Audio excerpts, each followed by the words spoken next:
E qual foi o nosso saldo de leituras em janeiro e fevereiro? Foram 7 livros lidos e 2 livros em andamento. Então fica comigo nesse vídeo até o final, que eu vou comentar sobre cada uma dessas leituras.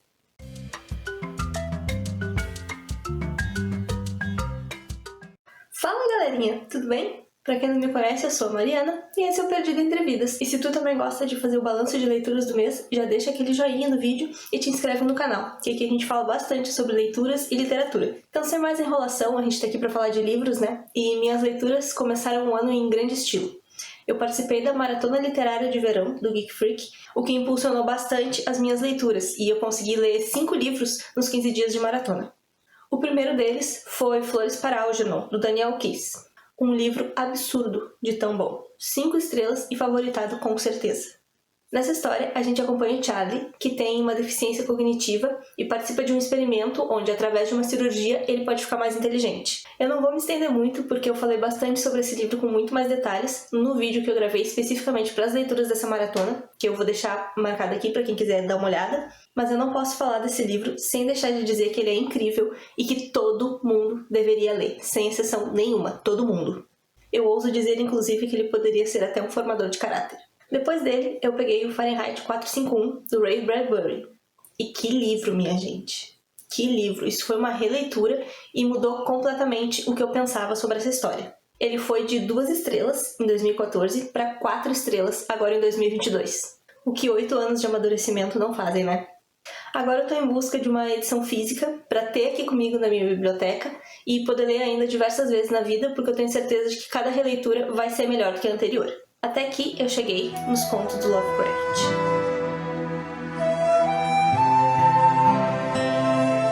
Meu namorado tem aqui esse livrinho de contos. Ele é bem curto, ele tem só 130 páginas, mas que martírio, hein?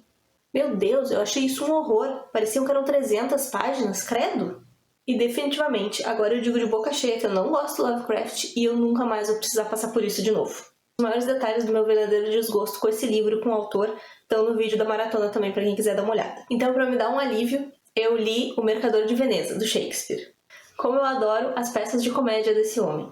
Sério, e essa história, ela foi aquela lufada de leveza que eu precisava depois de ter lido Lovecraft. Eu acho que é sempre uma boa ideia ler as peças do Shakespeare, porque a leitura ela é bem rapidinha, e a trama também nos prende bastante. E como último livro da maratona, eu li o Eu Sou a Lenda, do Richard Matheson. E como o livro sempre consegue ser melhor que o filme, né? Eu me lembro que eu gostei bastante daquele filme do Will Smith, mas mesmo assim o livro conseguiu se superar. E os detalhes que tornam a história do livro diferente do filme, eu gostei bastante. Por exemplo, a epidemia não ser de zumbis, e sim de vampiros. E o final do livro é simplesmente perfeito. Ele é único e ele é muito instigante.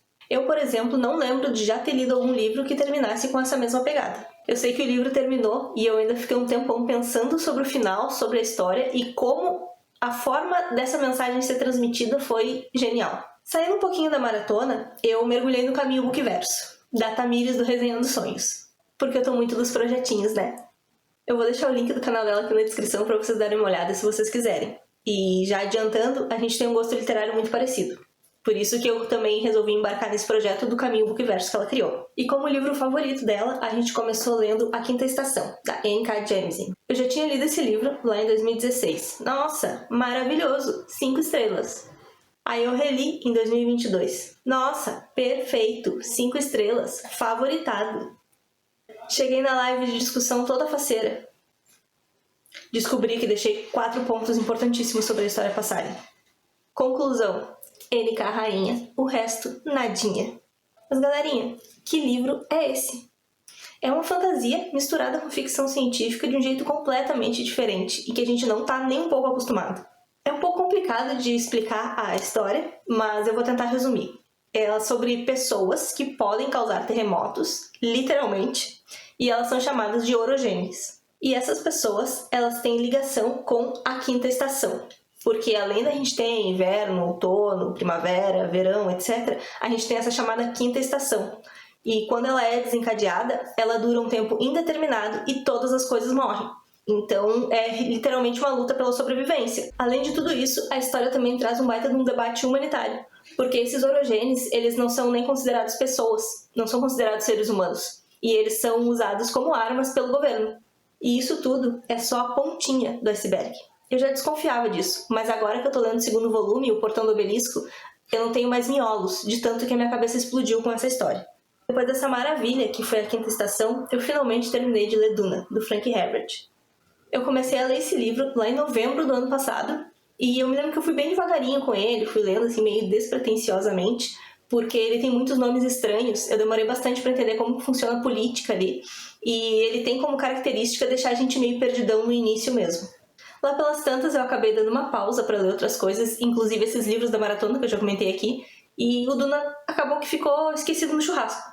Até que finalmente eu tomei vergonha na cara, dei um gás na leitura e consegui terminar o livro. É uma história densa, sim, e que ela demora para ser lida. Exatamente por ela ter muitos elementos da cultura ali da história que são completamente diferentes da nossa cultura ocidental. E é bem interessante porque o livro foi publicado em 1965 e a gente consegue perceber várias coisas que estão presentes nas histórias mais atuais, como as Crônicas de Gelo e Fogo, por exemplo, ou até A Roda do Tempo.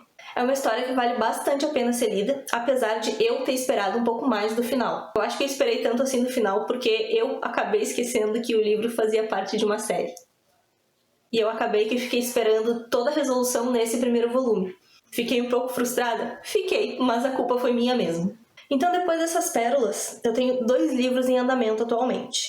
O primeiro deles é O Portão do Obelisco, que é o segundo volume da Terra Partida, continuação da Quinta Estação, e como eu já comentei antes, eu já tô sem miolos de tão maravilhoso que é esse livro. Eu já tô quase chegando no final, ó, falta bem pouquinho aqui pra eu terminar, eu quero ver se eu consigo terminar agora em seguidinha, dando um gás. E vocês podem ver também pela quantidade de post-its que eu botei nesse livro, que eu tô muito envolvida com a história. Eu fico especulando, fazendo 1000 teorias, e também acabo juntando todos os butiás que caem do meu bolso toda vez que a autora explica alguma coisa pra gente. Pra contrastar com esse livro, eu também tô lendo O Otelo, do Shakespeare. Eu não canso de me surpreender com as coisas que esse homem inventa. Assim, ó, as peças dele assim, são pior que novela mexicana. A quantidade de tramóias que a gente acompanha nessa história, sério. Pensa aqui comigo. Um cara quer se vingar do outro. Aí ele trama para que um pense uma coisa, para que o outro reaja de tal forma, para que esse um entenda que essa reação foi não sei o quê. Entende? Toda a ligação que o cara tá fazendo é muito doido. Mas eu não nego que eu gosto de um barraco, né? E aí eu quero ver onde isso tudo vai chegar. E se tu também gosta de um barraco, me conta aqui nos comentários. Bom, com um resultado de 7 livros, sendo 5 deles com 4 estrelas ou mais, eu não tenho do que reclamar, né? O desafio agora vai ser eu conseguir manter esse ritmo de leitura. Então, se tu gostou do vídeo, já deixa aquela curtida marota e deixa aqui pra mim nos comentários quais foram as tuas leituras desse início de ano e se tu conseguiu achar livros tão bons agora já na largada de 2022. E te inscreve no canal, que assim tu fica sabendo quando saírem os vídeos mais detalhados sobre cada uma dessas pérolas. E também as atualizações, né, de como estão indo as continuações e se elas estão mantendo o selo de qualidade palminha. Muito obrigada por terem assistido o vídeo até aqui e a gente se vê no próximo, galerinha. Até mais!